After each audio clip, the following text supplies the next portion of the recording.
नमस्कार दोस्तों, मैं हूं अरुण कुमार सिंह और आप देख रहे हैं एकेएस स्टडी चैनल। आज दोस्तों हम जनरल नॉलेज की बात करते हैं, जिसमें मॉडर्न इंडिया से कुछ फैक्ट्स लाया हूं। Swadeshi movement, what is swadeshi movement दोस्तों? Swadeshi movement a movement in which we adopt the indigenous means country made goods and services and we reject foreign goods and services. तो 1905 में सबसे पहले स्वदेशी मूवमेंट चला। क्यों? क्योंकि 1905 में बंगाल को दो भाग में बांट दिया गया, ईस्ट बंगाल और वेस्ट बंगाल।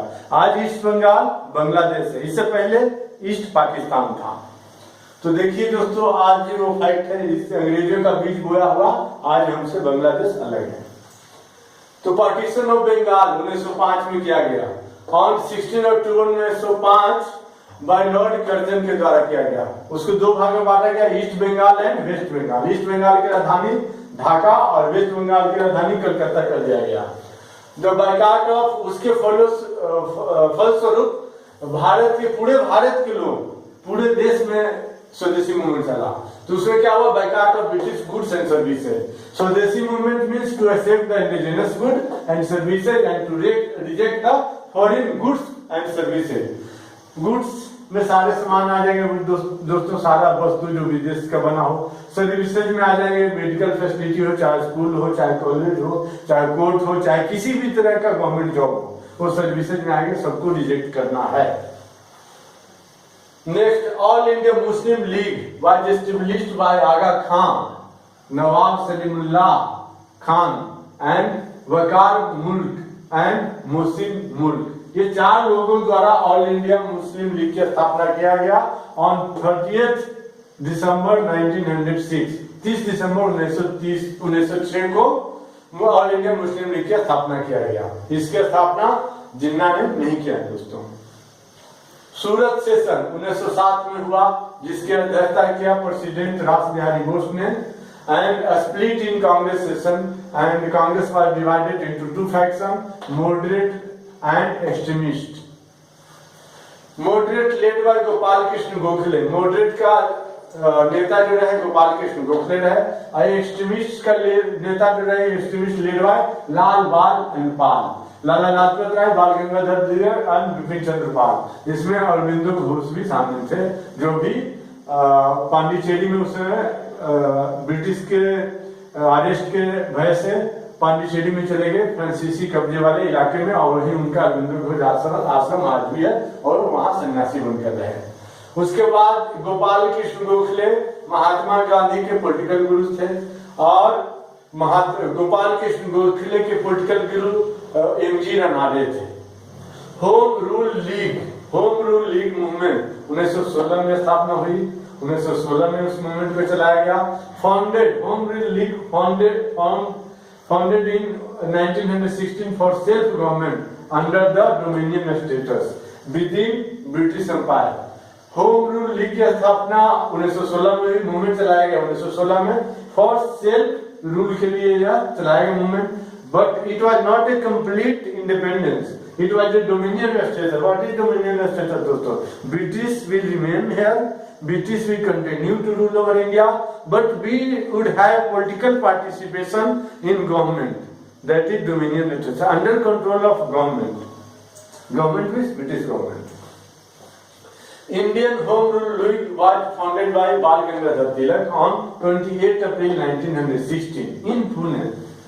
But ये इंडियन होम रूल लीग है दोस्तों, ये all India home rule league was founded by Annie Besant in Adyar Madras में on 3 सितंबर 1916।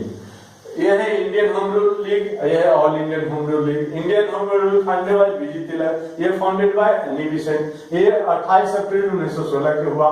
ये 3 सितंबर 1916 को स्थापित किया। ये पुणे में इंडियन होम रूल पुणे में स्थापना की गया, और ऑल इंडिया होम रूल की स्थापना अदयार मद्रास में किया गया दोस्तों। ये दोनों डिफरेंस देख लीजिएगा। Lucknow session Indian National Congress 1916 में प्रेसिडेंट हुआ doctor Ambika Charan Majumdar. Congress and Muslim met at this session first time since their birth. अपने जन्म के समय से कांग्रेस और मुस्लिम एक जगह पे मीटिंग दोनों का कभी नहीं हुआ, दोनों का एक सेशन में भाग कभी नहीं लिया। लेकिन फर्स्ट टाइम 1916 में लखनऊ सेशन में कांग्रेस और मुस्लिम लीग के सारे मेंबर यहाँ भाग लिए, इकट्ठे हुए। Moderate and extremist also met in this pact. और इस सेशन में कांग्रेस के मॉडरेट और एक्सट्रीमिस्ट दोनों लीडर आए और भाग लिए। Agree to protest against British, agree to protest together against British. Indian Muslim League, Indian National Congress, extremist हो चाहे मॉडरेट हो, सभी ये निर्णय लिया कि हम सभी मिलकर ब्रिटिश का मुकाबला करेंगे, उसके अगेंस्ट प्रोटेस्ट करेंगे। और कंप्लीट इंडिपेंडेंस का किस कांग्रेस सेशन में पास हुआ दोस्तों? तो कांग्रेस के लाहौर सेशन में 1929 में पास हुआ कि कंप्लीट इंडिपेंडेंस हमें चाहिए।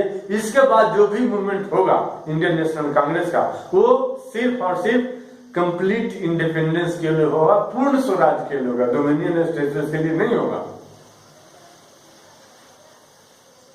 नेक्स्ट है दोस्तों कि गांधी इरा। गांधी इरा आगे 9 जनवरी 1915 को Gandhi ji came to India.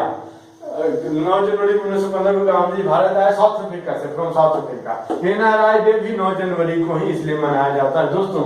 अप्रवासी दिवस 9 जनवरी को प्रत्येक साल मनाया जाता है दोस्तों। ही एस्टेब्लिश, मतलब गांधी जी एस्टेब्लिश साबरमती आश्रम 25 में 1915 में 25 मई 1915 में गांधी जी ने साबरमती आश्रम की स्थापना किया। चंपारण मूवमेंट गांधी जी ने कब किया? 1917 में किया। Farmers of Champaran revolted against indigo cultivation. नील की खेती करने के अगेंस्ट में फार्मर चंपारण के वो विद्रोह कर दिए, क्योंकि उनको बहुत कम पैसा दिया जाता था और 3 कट्ठिया प्रणाली था कि 20 कट्ठा यानी 1 बीघा में 3 कट्ठा आपको इंडिगो की खेती करना ही करना था, और उसको कंपलसरी था जमींदारों द्वारा, ब्रिटिश द्वारा, और कौड़ियों के भाव में उसे खरीदा जाता था। तो इसलिए गांधी जी उसका विरोध किए और राजकुमार शुक्ला इनवाइटेड गांधी जी फॉर चंपारण सत्याग्रह। तो गांधी जी गए वहां चंपारण सत्याग्रह के लिए राजकुमार शुक्ला के इनविटेशन पे।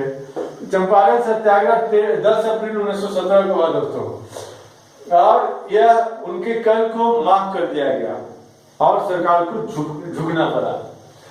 और अहमदाबाद मिल मूवमेंट 1917 में हुआ।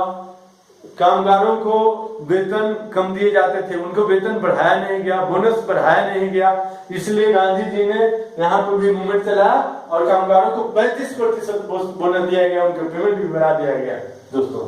उसके बाद खेरा मूवमेंट चला 1917-18 में। 17 में 3 मूवमेंट चला। एक पहले चला चंपारण मूवमेंट, फिर चला उसके बाद अहमदाबाद मिल मूवमेंट, उसके बाद चला खेरा मूवमेंट जो भी गुजरात में ही है। उसमें क्या था दोस्तों, किसानों से लगान लिया जाता था, फसल कम होता था तब भी लिया जाता था, तो वो लगान जो है माफ किया गया खेरा मूवमेंट चलाने के बाद में। मीन्स गुप्त रूप से, गांधी जी के बाद तो नहीं माने, गुप्त रूप से जो सक्षम किसान है वही टैक्स दे, रेवेन्यू दे, ऐसा सरकार ने बोला गुप्त रूप से अपने जमींदार को, अपने टैक्स कलेक्टर को। लेकिन गांधी जी का भी यही मांग था, जो सक्षम किसान है उनसे लिया जाए टैक्स, जो सक्षम नहीं है उनको माफ कर दिया जाए। वही किया और यहाँ तुरंत समाप्त कर दिया गया। खेरा मूवमेंट 1917-18। रॉलेट एक्ट भी 1919 में आया दोस्तों, 18 मार्च 1919 में आया। और ये रॉलेट एक्ट दोस्तों, नो वकील, नो दलील और नो अपील। शक के आधार पर इस एक्ट के तहत किसी को भी 2 वर्ष के लिए जेल में डाला जा सकता है। उसके अगेंस्ट वकील नहीं ला सकते आप, उसके अगेंस्ट अपील नहीं कर सकते, उसके अंदर कोई दलील नहीं कर सकते, उसके अगेंस्ट पुलिस को भी कोई साक्ष्य नहीं चाहिए, और 2 साल के लिए वह जेल में डाल सकता है। आज के लिए इतना ही दोस्तों, धन्यवाद। और एक विशेष रिक्वेस्ट है दोस्तों कि आप मेरे चैनल को लाइक सब्सक्राइब जरूर करें, ताकि मैं आपके कंधों पे डबल स्टार लगा सकूं। धन्यवाद दोस्तों।